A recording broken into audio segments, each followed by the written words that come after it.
এখন আমি আছি বাগেরহাট জেলার চিতলমারী থানার অন্তর্গত একটা গ্রাম নালুয়া গ্রাম। এই নালুয়া গ্রামে স্বামী বিবেকানন্দের আশ্রমে এখানে বড় করে দোল উৎসব পালন করা হচ্ছে। দেখেন এই দোল উৎসবে বিভিন্নভাবে সাজানো হয়েছে। পাশে একটা দোলনা রয়েছে, রাধাকৃষ্ণ দোলনা। আমি সেইখানে গেলাম।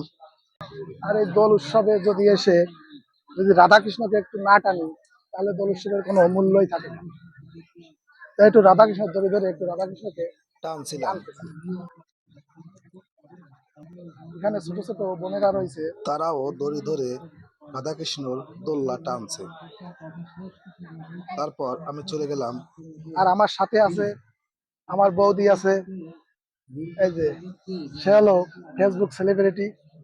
এই যে আছে আমার একটা বোন, হ্যাঁ, সে চাকরি করে, ঠিক আছে।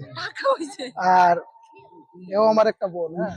এদের সবাইকে নিয়ে আমি এই নালু আশ্রমে আইছি হোলি উৎসবে, যাতে আমরা সবাই মিলে রং খেলতে পারি। এই কারণে এই আশ্রমে আসা।